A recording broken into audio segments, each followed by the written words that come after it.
Ndi betyo gamotya. Kyobadde obulidde. Yembulidde nga gyendi ndi fiti. Mpoze uwo. Yaman. Bangamba emirimu gyakukwata gwe right man w'omukulu President Bobi Wine. Emirimu gyankwata. Agiri emirimu gya ggwanga sija President Bobi Wine. Kitegeeza eggwanga lyankwata. Okitegedde. Mirimu gya ggwanga sija mukulu. Gyali ali fiti. Saliyo. Yeah. Musical obadde oli ku because obadde oli dofulumia kiki? Music ye bwatyo nga bwe nali ndi eyo nga temumanyi bwe mpumulamu era ne mala ne muyimba kubanga era tewaliwo yamuntuma mukola for fun lwakuba tekati yafuuka business whereby it nina okuliisa abaana kitegeeza nakola mungi nnyo kuba yafuuka business. Yeah, man. Sibadde mu field mbadde nkola naye n'abayimbi abalala bangi abato biki bangi so boba siba wa space naye mulina abantu bali mu malwaliro bali mu kuzaala abaana kitegeeza we have to give those kids chances. So nze siri mu system ya kusika nti no bane njagala mbeewo ate nyenda njagala nkole eggulire no. Nyimba music, so music waba abadde w'amaanyi ne munoonya bannamawulire nga ngamba kyakabi. Yes, sirina muliro, sirina competition gye ngoba kyova olaba nalumiddwa omuntu omu bwe yavuddeyo neepimapima ku fada kyanumyemu boy. Tugenda ku Baby Junior lwakomye lw'amaanyi ne lulaga nti lwatakinga Gravity. Is it because yavayo n'atakinga omukulu oba wakikoze because abaana tutabalina manyira abantu bakulu? Of course nze ndi musomesa kuba ndi muyimbi.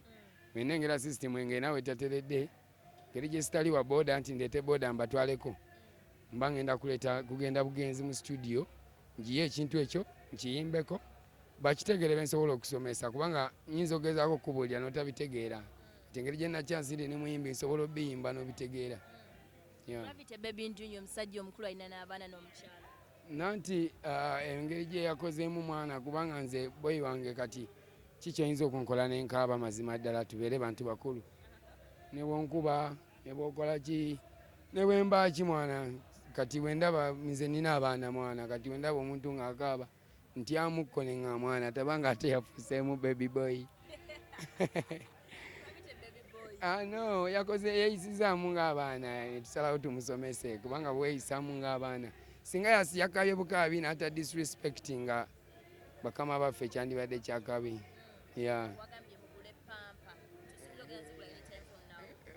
Bamuwe nyingi bamuwe pampa atule mwana bebi akabire embibaafu bamusitule kubanga mwana ati ye mwana olaba ye yazaala ye mwana abakulu ate nga ekyo feno mu ghetto mwana kuba kuzaala waddala oba ozaala ye mwana fada ne bwe yandizaala ye Kamiri nze tikyandinumye kubanga ye system yeyo oba nazaala wa bebekulu naye bw'ozaala wa fada oba ontaddeko nange omuliro mulimu gwange oba ogwonoona kitegeera so mba nina okukuwandira kyekyasinza okunnuma kubanga takyalimu abo bayimbi be yamutaddemu mbu simanyi abasatu simanyi abaana ye takyalimu ezo level is another man is another level thing. Man. Nasazeewo nkimunnyonnyola kitegeere era alabika yakiwulidde anaatera okuddamu. Omuntu nti bw'onyiiga toli muntu wa nnyimba omuntu omuweerawo nnaku Gravity anytime from natustudio n'omukuba nnaku. Gravity muyimbi munnange tugenda kwekuba ennyimba mpozi nga nasalawo twekuba ebyalaali nabyo tusobola obyekuba kubanga tewabaawo kyakusalawo tubeera tusigazizza eyo mbeera bw'anaasigala ng'azala wa fada naye bw'anaaba tazeemu n'akola bibye bali abalala ne bw'abazaala wale tetumugyali. Man. Ekyo gwakyogedde naye singa azala wa fada ojja mubuulira kyekyomukolera gwe nga mumugulira pampa ng'ayongera mwana. By the way, let me tell you, petuli bayimbi kyova olaba ne fada embeera bw'eba etondeddwawo yonna agiyimbako n'agamba kino ne kiri naye bw'ovaayo n'omupimapima kati mu bayimbi bano oba omuyisizaamu amaaso kubanga emirimu gy'aliko gya ggwanga tegikyali gya kweyimbira. You understand? So yayisizaamu abakulu amaaso ne tumudisipuliningamuko kayala sinze nzekka manyi waliyo n'abalala abakikoze yamani yamulabye nga nange bwe naza eri ne mulingiza ne ŋŋamba yes ono bebi ndunya yamani ffe tuli bayimbi tetuli baganda bekunze ne zex tekuliko muganda wa Bobi Wine no tekuliko muganda we nti nno tuli baganda be naye oli fada oyagala nkugambe ntya mwana okitegeere kati nkikugireyo tyakale pulezidenti w'eggwanga kati oyinza oyisa mu pulezidenti amaaso osobola oyisa mu pulezidenti amaaso oyinza ogamba mu pulezidenti yenkanankana n'oli nojja n'ompima ku bebekulu simanyi n'ompima ku kamiliyoni pulezidenti tubeere bantu bakulu mwana nammwe abantu abo mubayigirize we bajja okola zi interviews baleme kuyisa bakulu maaso bwamuyisa mujjawo kazindaalo mugambe mwana toyinyooma muntu mukulu kubanga mubaleka ne banyooma abantu ffe tujja kwongera kubayimbira nyimba era bw'anaayongera nazole yanga ndeeta Gravity yatugamba nnamba emu gwe ng'omuntu aludde business Gravity okulabako kwa music okuba mmere kiro kwota tannagituuka omuteeka era ne mu nnamba omuwaki sirinawe nsobola mmuteeka because I'm not here to judge people nze ndi wano kunoonyeza baddogo bange kyakulya nange kubeera fit so ye kyeyeeyita mwana kyeyite kubanga alina n'abaana ewaka bazaala whereby ffe tujja mukaanya nti oli namba emu ng'abaana ewaka bamugamba oli namba emu ddadi ffe taata eno tumukaanya toli so tumuleke yeeyite kyayagala naye tateeka kibanda mu bino kubanga takyali bino nze ne bwe yandinzalayo esandi gyali nandigambye kyaliwa nga ayagala kukola mawulire naye yazalayo mwana leve zitali zaffe ekyo vola nange nanyize nengenda mu studio abakumbeera kumpi awo simanyi kyandibeddewo naye nanyizeemu ng'omuntu nengenda mu studio neŋŋamba kaŋŋende nkubewo eŋŋoma okitegedde bwe nakoze bwe ntyo. What is come back? Embeera mwana nyingi nze gambye ffe tuli mira ya society ng'abayimbi nze ne bwe nali nzija tewali yaŋŋamba okoze come out mbu kati ogize kati ate okola come back tewaliiwo nze ndi mu sisitimu yange nkola bintu byange ku pesi yange sirina muliro gwonna gwe ndi mu kubukuta nagwo nti no nti bannange oyaka simanyi oli ali waggulu kyova olaba nze okuva lwe navaayo nze nakyusa music industry kuva lwe navaayo tunulira abaana abavuddeyo bonna sisitimu ezenga evaayo giraba nti kati singa nali nsika emiguwa nga bali mwana bali abasooka bwe byali ate byandibadde bya kiyungwe so abaana tubaleke mwana nabo bavimbe kubanga tosobola kuvimba forever abaana babazaala buli lunaku abantu bavaawo so create chances tebalina singa bamuma platform teyandikubye baveewo balagewa kati aveewo alagewa tugeze kale Kamiiri tugeze Kamiiri ave mbyokuyimba alagewa agende Kamiiri addemu kulima ate nga akaddiye ate ng'okuyimba osobola okudda mu studio ng'otudde oyimbe kati tubeeta abantu bakulu abo tubawe respect okusibwa omuzaala we nga opimirira mwana naye byakoze you understand so disrespect teriyo dogo bwe yeetonda ajja kwetondera naffe tujja kitegeera singa badde yeetonda singa manyi sandikubye luyimba naye singa avaayo naga mwana nze kibanda so akuyisa mu maaso oli pulezidenti wa ggwanga lyaffe ssebo sisobola kuzoleya awo tumuwuliriza boyi yamanyi mwana asale at his own risk kitegeera asaleyo bwabeera ayinaalo naye obimanyi mwana ebyabayuti simanyi naye just mwana bimanyi ebyensi mwana kasitozoleya mwana ate naddala abo abantu abakulu kiba kibi banyinza badogo omudisipulininga naye nsinga nange bwe nanyize n'abalala bangi eyo abanyizeeyo nga bba ate si bayimbi ng'ate oluusi oliye muyaye buyaye kati awo simanyi ye kyanaakola kubanga nze ate ndi muyimbi nayimbyewo oluyimba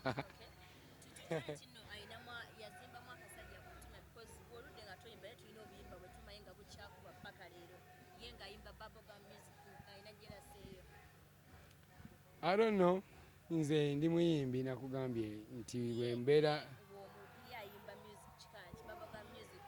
I don't know simanyi nnyimba ze kubanga naye ayimba nnyo no nyinzimanyi walumbe zaaya naye ekyengezaako kugamba nati yaluddamu ne lukwatayo nze mukujjukira oluyimba olwo twali tugenda ku stage ya Kenzedda mia ndimu nga ninateba kusobola nga alina walumbe zaaya nga twagala abantu tumanya, so that's why ndujjukira nnyo n'amaanyi.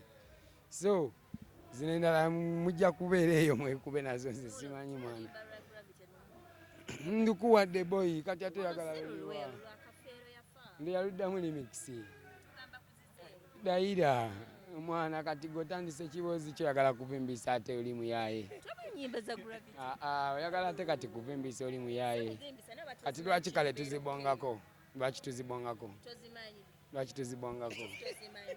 gwoli muyaye olaba mwana bwogula abantu n'enguzi kati oyagala kungula mu lujjudde ondabise mwana aze nkubulidde mwana manyi walumbe zaaya aluddamu mwana just wesonyiwe fada bano abalala abazalawe bayeyita namba 6 oba 7 kyonna kyakabi kyeyita naye tateeka fada mukama kubanga mwana bikyali biwanvu yamani just mbadde musomesa kubanga bwogamba omwana bwogamba kyali tumwana teweyisanga mwana muto aba ategedde nti alina okweterezaamu kubanga aba yeyisizanga baddoogo sinze nzeke yamunyonyedde nekyali wange yamunyonyedde bebi ndunya kyakabi kubanga wewaabwe ewaabalala nabo tomanya biriyo ye yasalawo nakubuulira ebyabwe so byebyo byewaabwe lwaki tubinyumyako kati kakati naawe okiraba kati era nga nkugamba nti oli bebi ndunya ngero oddamu ombuuza lwaki gwe ogambye nange nemaliriza nga nkuzeemu anti nkugambye gwe buli tulanga byakola bimujyamu tebijja mu kye namuyise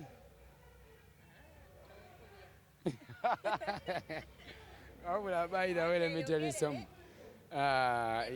bye ebirimu okuzala wa kibanda bayirawe kantwale kuno okulabula ebirimu okuzala wa kibanda ne bwoba toli muyimbi obeera mwana oli mukulinya gye gava kubanga abayimbi bo tujja bayimbira enyimba mwana zimanyi naye nkubuulira tewaliwo okuzala wa kibanda wano kyo kirina okubanga kimanyikiddwa kubanga mwana kati nawe ogiraba mwana e survival yensi wetunudde kyogamba gwe tokiraba beti kati mbuuza ggwe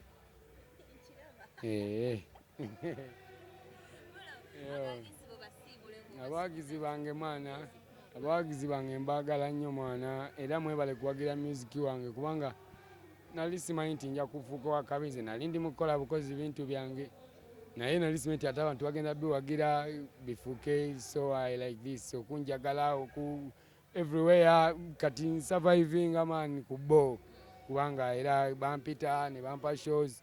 I love you so much. Mwebale butansuula kubanga mene muweza musimanyi oliwa zewe ndi sina gyendaga bafanzi bange bandaba ne ku YouTube bankeberera ne bandaba ne balaba ne music wange ompya so respect uno amateeka bagaleete naye boy tujja gamenya bulungi nnyo banaye mugamba ki banaye abalabi kiri kitya akayimba si kidongo bakayita kidogo kati kidogo mu ghetto is a slang gye tukozesa okubeera nga tulaga omuntu nti man kyokoze ekyo tekitukusuubira mu kya bwana buto like it's immature. Yes, that's what it means, but mukyo oli abanga akubuulirira nga mbuulirira omuntu yenna for example nga muganda wange Gravity ekintu kye yakola I just talked about it because I have to use art as an artist. Ninakozesa art wange okulaga obutali bumativu wange because I'm the mirror of the society. If very many people are talking about nange nabiwulira buwulizi nali sibitegeera, so I said about it. You know what the whole saga happened, you know, tweet netambula biki. I had to do something as an artist, creative, okulaga mu art wange gwenyina ndage obutali bumativu bwange oba n'ensonga yange oba okubulirira kwange eri mukulu wange. Yes sir. bwetwogera ogamba ku nsonga ya Gravity naye yagamba nti ensonga ye temwagitegeera. Ensonga ye nyinza okuba nange nagitegeera naye nga teyajanja bulungi. Baneno bamuzeeyi baffe oba olina okubaako engeri gy'okikolamu nga y'amagezi si kubeera ku mpewo ate novoola. That's what I disagree with. Ebirala buli omu alina ideology ye alina mind ye naye nze ebisigadde mba njogera ku kino eno kye mbadde ngezaako okugamba. Lwaki twamulumba mu buntu n'omunnyonnyola ensonga kubanga lwaki twamulumba mu buntu n'omugamba mu buntu kuba kitaliiwo dani okuddamu ne mutandika okwerumangana mu nnyimba we kubanga ne bamuzeeyi bange not only the big three be yali ayogeddeko ne tusirika ffe ng'abantu abamwagaliza abaagala okubeera ku ttiimu ye abaagala ensi egenda maaso abaagala industry edduka maaso ebyo bye balimu byadda okitegeera. Right now olina okulaga music abantu ne bagamba man this is what it is. Kati take an example of akakayimba kali mu kkuba akapya, you know, he's just a ghetto youth from the ghetto. Ali mugezaako okulaga art we creativity, talk about creativity.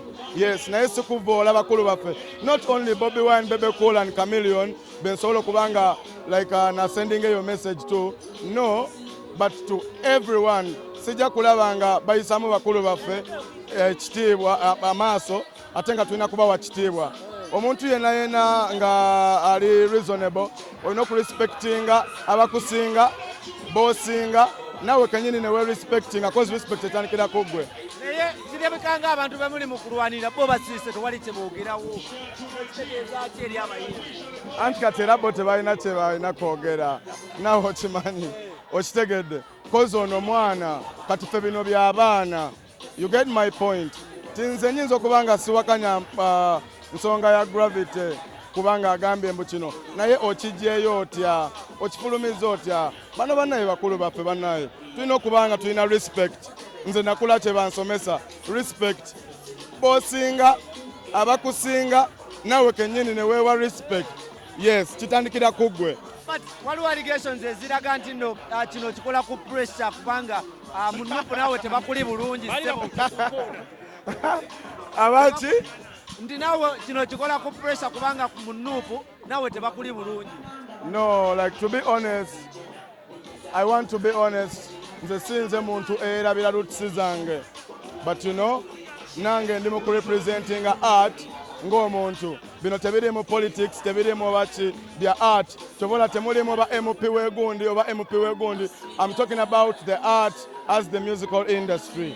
Yes. Era sirwawo era waliwo ebigambibwa nti nno fada yali akugobye mu kibiina kye lwa nsonga nti wali mu kibiina kye ate wakolamu ekibiina ekirala ekitakkirizibwa kye bayita gengenge era baali bakugobye kati ogezaako bino byonna kulaga kulwanalwana n'abayibiina ki ekya nuupu oba firebase n'okolamu ekibiina kye bayita gengenge era baali bakugobye kati ogezaako kuleeta trust eri Bobi Wine. No, wali waka. Let me tell you. Firebase is the latest. Bw'oyogera ku masomero agafulumiza ba artists from day one, talk about Caesar, Eddie Kenzo, ne Gravity yennyini yayitako mu mikono gya Firebase. Okitegedde ne ba artist abalala bangi besobola kola ki bamaro basindi bani bonna bameka boolaba nawe nga bavaayo ne ba disrespecting oba ekibiina. Nange kennyini ng'omwana ava mu Firebase nzuuno waneeno Zex birangirangi from Firebase. But gengeng kitegeeza family, gengeng kitegeeza business, gengeng kitegeeza madness, gengeng kitegeeza positive vibe, gengeng kitegeeza pew. You don't know. Bw'otwogera okuwa abakulu baffe ebitiibwa naddala mu industry muno. Gravity omutujju naye ssebo akusingako ssebo ebbanga eddene okubeera mu music industry. Naye ate bw'oba ng'ovuddeyo n'omuvoola mu luyimba nawe oba tomuwadde respect nga mukulu wo. Nze siri mu kumuvoola oba ki. Kuba bw'abanga ye yakikoze kozi nange nze yampita ku show ye n'ennyimba ate nga yali asoose kunkubira n'angamba ayagala Bobi. Ne mugamba Bobi tagenda kubeerawo. Naye me I'm going to come with the whole team. I don't need every single coin. Era naye yakyogera nankubira essimu n'enzija n'enkola n'akalango. Okitegedde. sichikola mu ngeri obambu ngezaako munafuyanga mukulu wange. I respect him. Nkugambye bino by'abaana ndimugezaako kubuulirira mukulu wange ensonga bwe balina okuzitwala bw'obanga oyagala okuzanja obulungi oba okutegeera okuwuliriza. Simuwakanya nako yadde mu ideology ye naye ogireese otya most especially ng'oli in front of the camera. Waliwo ebintu ebyaffe bye tukola munda nga byaki nga byawaka waliwo kali ke bayita akafaako omunda okitegedde. Nange nyina bintu bingi nnyo like by'osobola okwogerako nga abakulu baffe naye nga bw'omanyi omukulu tasobya era olina okuba nga otwala ebyo ebirungi ku ye n'obiyigira naye n'obikozesa era n'osendinga message so si ate kudda mu mpewo tuleme kukozesa bubi mpewo kale. Yes. Nga tunatera okukuta azexin. Yeah. Twagala okiralifyinga ensonga eno ku air. Mbo. Nti omusajja fada. Yes. His Excellency Bobi Wine. Yes. Ghetto Gladiator. Yes. Bawa Bobi. Sure. Yali takugobye oluvannyuma lw'okuba nti wali okoze ekibiina gengege. No. Oyo muzeeyi wange taata wange. Firebase ekoze ebibiina bingi by'otamanyi. Big talent. Talk about Sulubada High School. Talk about very many. Firebase is like a school. Eriwo ku mentoring aba artists na ku making aba better citizens. Yes. But enkolagana yo ne Gravity omutujju. Yes. Nga mwena mbadde mwewa emirimu. Yes. Esigala wa bwembanga musigadde mu ntalo zino. Twagala matuusa ne ku Twitter. Bw'abanga mukulu wange nga ye talina kyakuyiga kyafunamu after all that has happened nga ate bwamdaba agezako okutecurating a rivalry abamukyamu fena tukiriza tukola ensobi naye njagala tube nga tuyiga kubanga kikirizibwa mwana. You have to respect the game and learn from the game, you know. Tukiriza nange nkyasobola okuba nga nkoze mistake because I'm not perfect but awali ensobi sisobola ate kukkiriza kugamba taata wange oba bakitange ng'ate nze omuto wendi okuba nga nsobola okikunyonyola. Yes sir. Yabasinga balwanirira Bobi Wine naye omusajja ayogedde ku bantu basatu ababiri mu baleseewa. No bangi besaayogerako bangi besaayogerako naye nga bakulu mu industry nga era bankizo nnyo mu industry. Saayogera ku bannamawulire abakabi, saayogera ku ba promoters abakabi, saayogera ku ba artists ba all timers abakabi. Sinti mbobambu olaba nawakankulayo ne mama wange nali sagala muteka mulimba bwelutyo mama nandujja kukulaga nti nno mu byonna tetulina kwerabira bakulu baffe n'ensonga okubanga tusobola okuzissa ku mmeeza. Bw'abanga yayita mu art ku mpewo nange mba nyina kuyita mu art ku mpewo, right? Yes. Zine ensonga okuba nti nno mutandise okwerumangana weemuti ng'ate muli mu kulwana kuba kimu zinaakumawo era ziteekawa music industry. Nze silwanangako na muntu yenna. Nze ngezaako kuwa advice mukulu wange kuba yayita mu mpewo nange mpita mu mpewo okulaba nga musendingira message nti mwana nyinza okuba sikutuuseeko naye njagala owulira obubaka bwange. Leka kuvoola bakulu bo kyogamba ye bw'atyo bw'akola ewaabwe okitegeera. Sagala bintu binene okubeera nga mubitwala twisted and turned. I want something that is straight. Yes sir.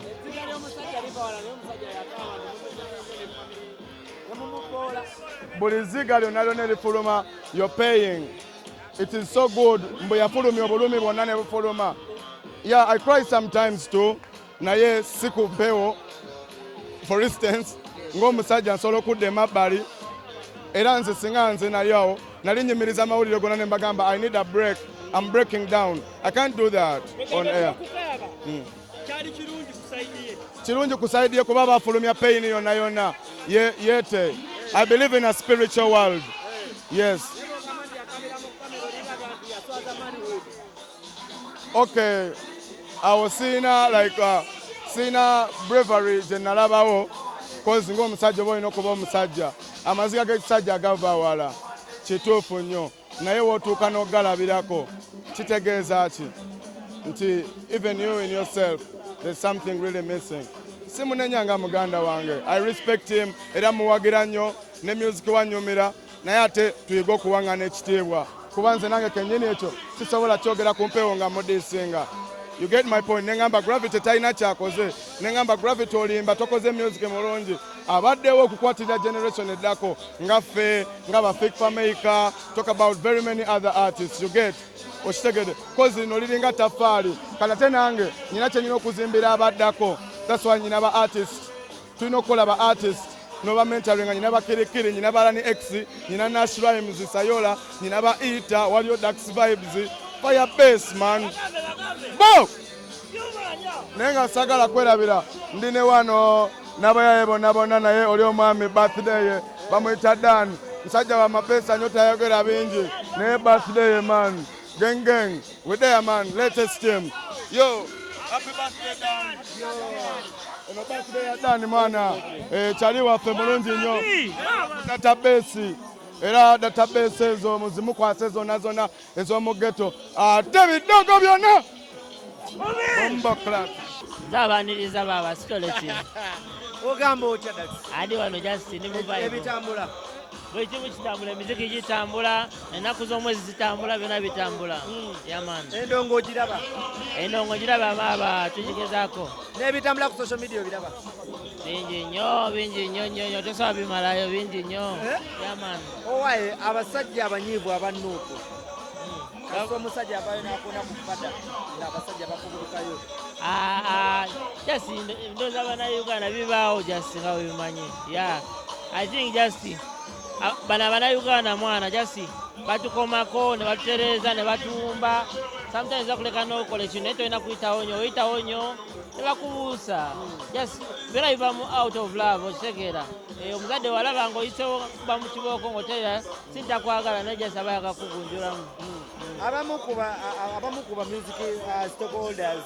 wano mu ggwanga Uganda bagamba nti abasajja abasatu abanene Bobi Wine, Bebe Cool ne Chameleone nti tewali kye bakoze eggwanga naddala okuguluminga abaana abato ensonga eno gyogera eno industry eringanga kizimbe kati ojjako eri foundation tamize batestaninga wonna okitegeera so ebintu ebimu tosobola byewala okitegeera banonsense okuba okyogerako tebana kyebayambe their presence okuteekawo platform eyo bayita sweat and blood okitegeera so that platform gye tuliko eyo eri important nnyo yamani kiraganga Bobi Wine yasulawo tawulo ku music industry n'ateeka nnyo emphasis ku politics ate yasulawo tawulo nga muli ku entertainment kyo muli kumwogerako buli kaseera abeera asulawo tawulo everyday abeera relevant okuva ku makya paka ku makya okitegeera so relevance waali mubi omumanyi owaye Dax kiki kyolina ekipya tugenda releasinga music nga webimanyi omupya naye kati vibe kyekyo nina akayimba ne dosadosa bakayita oinalo okwagala omuyaye nga nze kibanda yamani kale tweyanziza tata